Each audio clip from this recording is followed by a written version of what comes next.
Hello, Georgetown. I'm Beverly Enos, your host for Spotlight Georgetown. This is Spotlighting Georgetown, showing people in town what we are, what we do, our organizations, our community events, and what happens in town.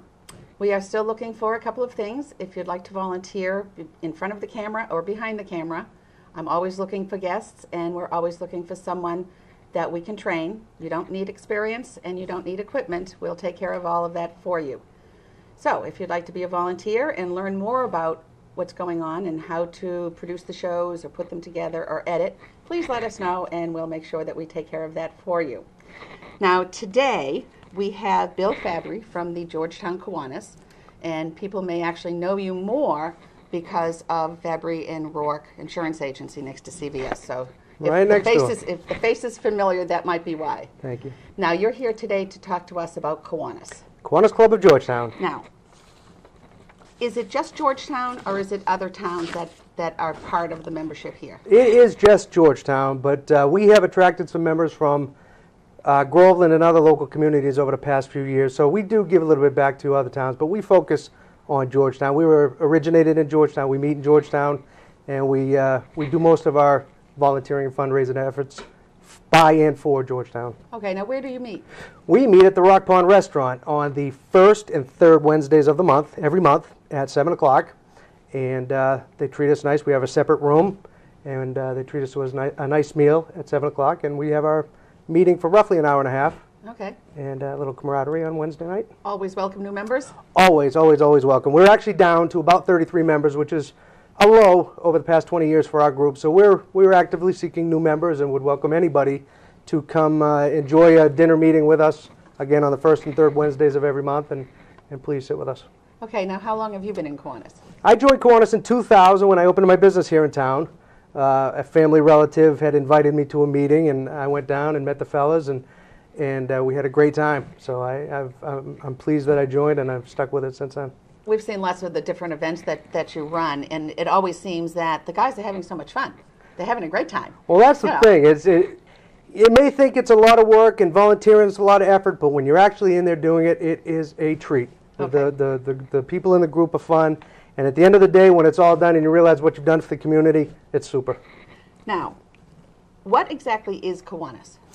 Kiwanis is it's a national fraternal order. It is a public service, a volunteer group. It was founded in 1915 by a group in Detroit. Wow. And the word Kiwanis actually is an Indian translation of we trade services, or we share talents, I'm sorry. Okay. And that's what it is. It's a group of individuals that get together as a group and share their talents and do public community service. So you do fundraising, and then you also spend the money back? That is correct. On an annual basis, we'll take in just our local group. Kiwanis International is a huge organization, but our local group here in Georgetown will raise and give back about $25,000 to the local community. Okay, now let's talk about the global part first. The global part, 8,400 clubs, just like our group, in 96 countries, and I think they raise roughly, that's about 600,000 members, by the way. They raise about $100 million every year and give it back to the communities all over the world. And the mission of the group is to serve the world's children. And our primary philanthropy since 1994 is to fight iodine deficiency syndrome. That's Kiwanis International. Oh, okay. And so I think they've raised about $94 million. Oh, I'm sorry, $80 million has been raised and contributed to that effort globally. So. And so that's the international project that everybody works on together. That's correct. Let's go to Georgetown projects, because they're always more fun to talk about. Sure. Now, what are your fundraising projects through the year? We have three primary fundraising efforts. In the springtime, we will have our 46th annual pancake breakfast, and that's our major fundraiser every year. That's a good time. We serve roughly anywhere from 500 to 1,000 people on our pancake breakfast, and that's one of our significant fundraisers.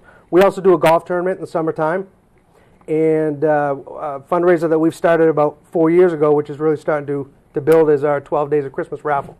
So those are our three primary fundraising efforts, but during the course of the year we have several smaller fundraising efforts. At the concert series we sell food, and this year at the Halloween parade we had a booth and sold some food too. So okay.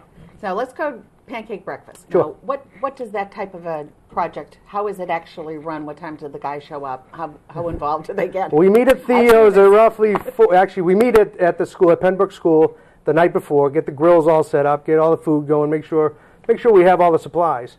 And then we'll meet at 5 o'clock in the morning on the day of the pancake breakfast. We have our breakfast at Theo's. Okay. And then we go down to the school afterwards, get all set up, and get the show rolling from there. The first people will start arriving about 7 o'clock for breakfast, and we'll serve right through till 12:30 in the afternoon. And it's called a pancake breakfast, but people can get eggs made to order, and there's all kinds of other foods other than just pancakes. Yep, we have pancakes, of course, and we sell tons of those. We have scrambled eggs. We have any kind of eggs you'd like to order, as you said. Sausages, juices, coffee. So it's a good time. We usually have some activities for the kids as well. So we try to get them involved and keep them out of mom and dad's hair for a few minutes. So it's fun. So. And quite often there's a health fair that's run at the same time. That's correct. So get your cholesterol in one room and go check it out in the other room. So it works out good. Eat the pancakes, get your sugar checked. You may want to go to the health fair first, but the pancakes are always delicious. And once a year, go ahead and splurge and eat our pancakes. Lots of kids. Lots of kids. Yeah. Lots of kids are there. We do have tons of kids. It's Saturday morning, so before or after basketball or any spring sports that they're doing, we love to have the kids there. We usually have some activities for them to keep busy. Okay. Now, the 12 Days of Christmas, can you explain that one a little more? Yeah, that was, we just started doing that a few years ago. It's a $10 donation, and it basically starts on December 21st, and you can win prizes of $50 to $550, depending on the day, and it starts on the 21st and ends on $500.50 is given away. $550 is given away on January 1st, and that's the culmination of the effort. Okay, and that brings in quite a bit? Yeah, anywhere from $4,000 to $5,000 will be our net proceeds on that function, Good. which it's crucial given the amount that we have basically gotten the mode of giving over the years. So we need that revenue to offset our expenses. So these are things people can look for. And the third one that you do is our golf tournament. The golf tournament. Yep, we have a golf tournament, which has become harder and harder to run those functions, and we usually do that in the spring or early summertime. And again, it's another function that we do that raises money. And if people don't golf, they can sponsor a hole. Absolutely. $100, we'll get a nice sign on a tee or a green, and that's revenue. And that can be personal or business. Correct. Absolutely. Okay. Absolutely. So there's lots of ways to help Kiwanis. Yep. And now, what do you do with the money? With the money, well, $5,000 every year right off the top is given to the high school seniors. We do 10 $500 scholarships. Actually, we kick in another $500 from a long-standing account that we've had. So every year we give an additional. So we do 11 $500 scholarships to high school seniors, which is a thrill for us. And that's enough for them to do books. Yeah. So which is a big help when you're starting out. Yeah, and we've talked about going from 10 500s to 5 1000s. Unfortunately, given revenue and given the economies of scale, it's tough. So the kids appreciate it. It is a little head start.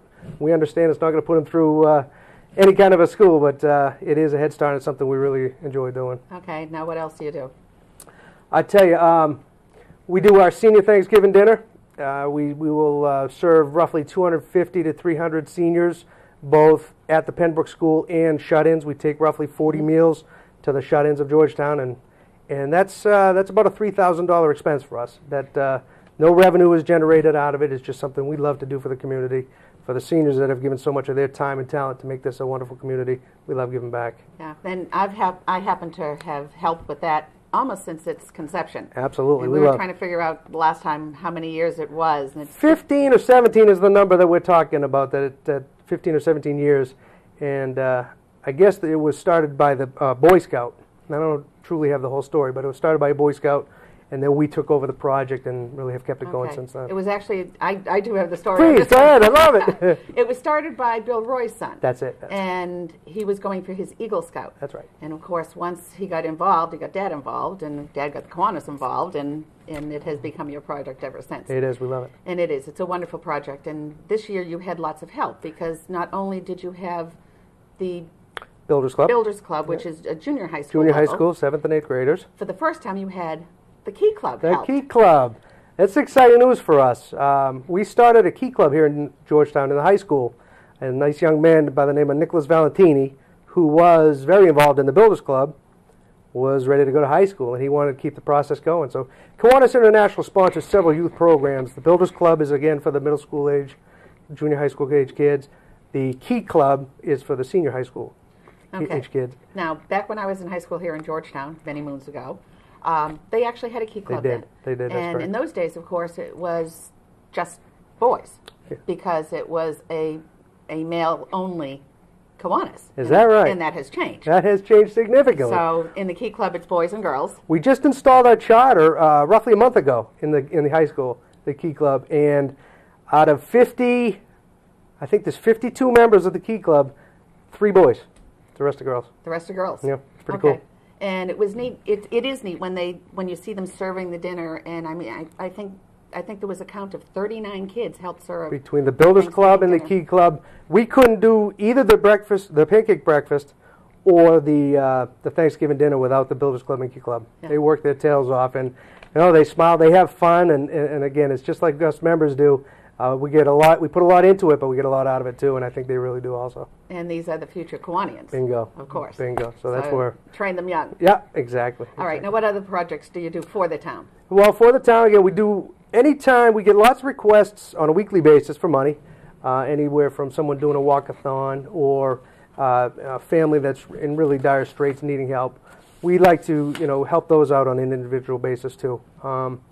We always see us at the concert series. We make significant donations to keep the concert series going. We'll be down there serving food one of the 4 or 5 weeks that they have the concerts. And then again, anytime the town needs something, if the youth sports have a successful season, we enjoy buying signs for the roads coming into Georgetown, as well as jackets for the winners of the different sporting events. So we're always there. Now, do you work in conjunction with any of the other groups in town? We not as much as I would like. Each of the individual clubs work pretty much autonomously. And volunteering these days is tough, and we understand that across the board. People are stretched out. So it is a big effort to continue the club and to really to focus on what we do. So the extra time, I don't want to say. I'd love for it to be. But sometimes you do joint projects, like the Halloween party. Different organizations all pitched in and helped and That's took a correct. different portion of it, or the concert series, things like that. That's correct. And with the concert series too, we're lucky enough to own a hot dog steaming trailer as well as a popcorn machine. So those are usually available for other local groups to borrow and great. generate revenue for Okay. for their particular clubs. And that happens a lot with the concert series. You'll see our machinery down there. Okay, now how can people contact the Kiwanis Club other than stopping in at Rock the Pond, Rock yeah. Restaurant? No, that's primary. Love to see you there. We have a mailbox, P.O. Box 5 here in Georgetown, so you can mail any requests, and that's checked on a daily basis, so we'll respond immediately. Kiwanis.org has a lot of information about the international organization, and feel free to contact me during the day at 978-352-4990. Again, my name is BillFabri, or you can email me at wfabri@yahoo.com, and I'll respond to all inquiries.